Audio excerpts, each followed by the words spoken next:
When you only show love and mercy and love and mercy and love and mercy, then is it possible that people take advantage of that? Imagine that there's another master and a slave.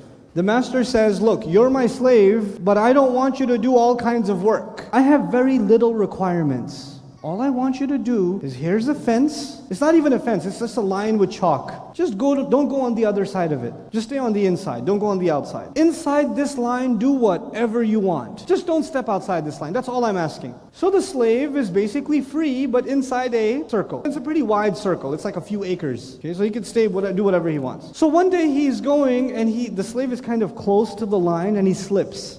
And he falls on the other side. And the master is watching. He's sitting on a chair on the porch. He's watching. Where does the slave look immediately when he falls on the other side? He checks if the boss was watching, if the master was watching. And the master's still sitting on the chair. No problem. The master didn't say anything. He just sat there. So the slave got up and dusted himself off and went back inside.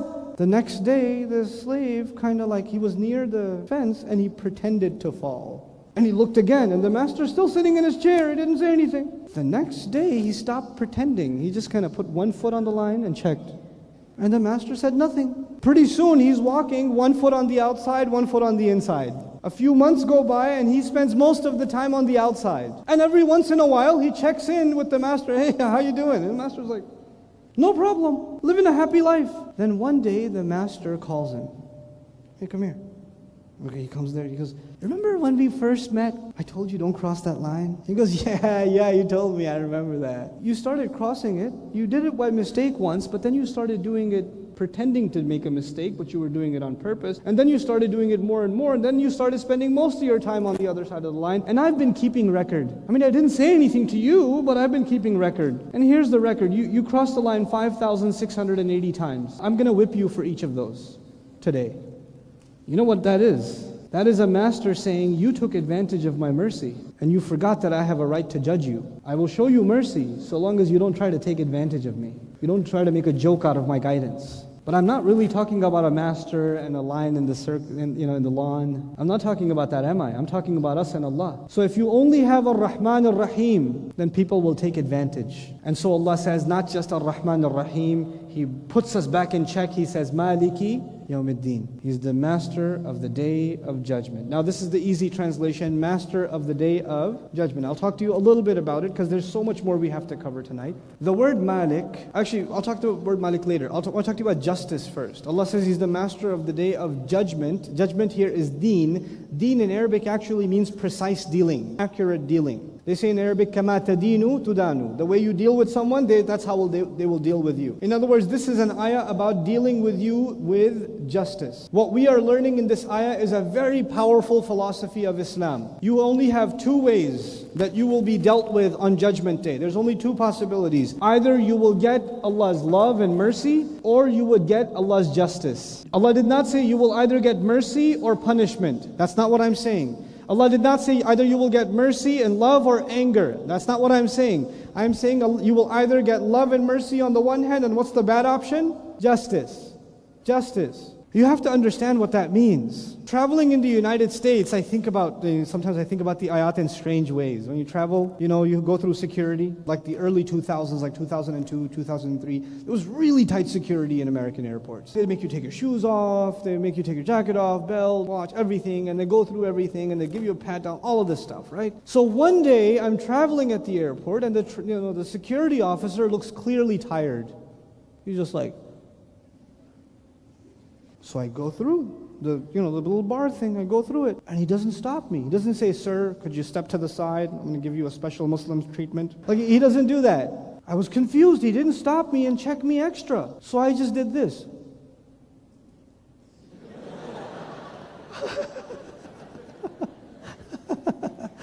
But you know what I thought of? Hisaban yasira. Allah Azza wa Jalla on the Day of Judgment, people will have a book in their right hand, some people will have a book on their left hand, and the book has what in it? What does the book have in it? All of our deeds. Have you ever taken your test paper to the teacher? And sometimes the teacher just puts it in his bag, but sometimes the teacher says, stay right there, I'll grade it right now. You ever have that? You're standing at the desk, and your teacher's checking your exam. It is the most stressful thing you will ever do in your life. Because as soon as the red pen gets close to the paper, you just start going like, Allah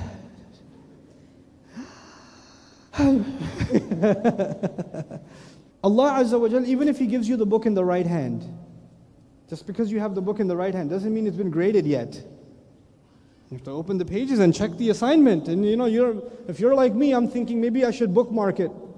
If you check page 35, there's a Laylatul Qadr in there. If you just get that first, and if the Hajj I think is page 80. If you look at page 80, if you could skip these pages, they're kind of page 80 is good. Students do that. Like they kind of make you want to skip the bad assignment and they want to show you the good work. But Allah Azza wa Jal, so people are nervous and they're about to show their books to the angels. And the angels, يَتَجَاوَزُونَ عَنْهُمْ, the hadith tells us they're just going to say, it's okay, just go. It's okay. You don't have to show me page 80. It's okay, you can go, sir. It's fine. It's like you're going to the security officer to show him your passport. He goes, you're like, really? I can just go? That means you passed. That means you graduated. You got to the other side. When you get to the other side, the guy is so happy. The guy with the book in the right hand, he goes, "Ha, umuqra'u kitabiya." Hey, look at what I got. Look at my score. When people get a bad grade, and I used to do this back in the first year when I started teaching the Arabic program. I used to have the exams and I used to call people's names. And I used to have them come up to the front of the class and I used to hand in their exams and then they walk back, the walk of shame back to their seat. Now when students do really badly on an exam, what do they do with the paper as soon as they get it? They fold it up. And the people who got 100 on the test, their paper falls out of their hand accidentally. Oh, excuse me.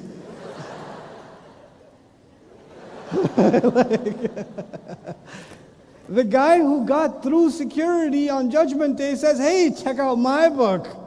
إِنِّي ظَنَنْتُ أَنِّي مُلَاقٍ حِسَابِيَ." I knew I was going to get a great score.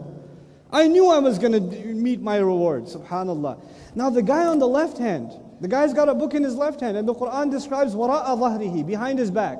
So you got a bad report card, and you don't even know how bad it is, because it's behind your back. And the guy behind you sees it, goes, "Oh man." And you're like, what?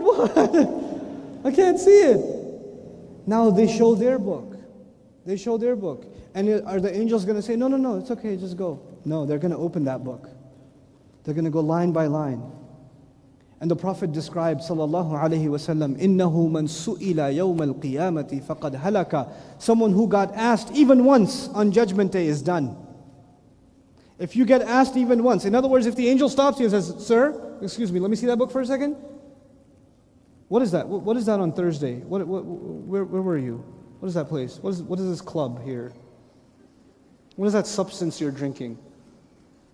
What is the amount you drank? Who are these friends you're with? Are these halal friends? No, it doesn't look like they're halal on the record. Oh man. It's all on record. With video footage. وَوَجَدُوا مَا عَمِلُوا حَاضِرًا. They'll see what they did standing in front of them. If that record comes out, you're done. But will that record be unfair? No. On Judgment Day, there are people who Allah shows love to and mercy to and says, "I'm not even going to open your book. Just go. It's okay. Just go." And there are people who Allah says open their book and they get Allah's judgment. It's two things, either mercy or judgment. We want Allah's mercy. We want His love on Judgment Day. That's what we want. But if we take advantage of it, wallahi, people take advantage of it. There are people who get into haram ways of earning money, clearly wrongdoing. They go into bad company. They eat the haram thing. They drink the haram thing. They smoke the haram thing. They watch the haram thing. They do the haram thing. And then they say, "But Allah is loving. Allah is so merciful. It's so awesome. It's okay. Allah is not going to make a big deal out of it." You're trying to take advantage of Allah's mercy. He doesn't take lightly to that. He does not take lightly to that. Allah balanced both things. On the one hand, His love is beyond imagination. It is always going to be there for you. His mercy will always be there for you. And on the other hand, don't you think for 1 second that you will get to just use Allah's love and mercy to take advantage of Him and do whatever you want. Don't you start thinking like that, because that will disqualify you from Allah's mercy. SubhanAllah. It's a balance between both of those things. Ar-Rahman Ar-Rahim on the one hand, Maliki Yawm Edeen on the other hand.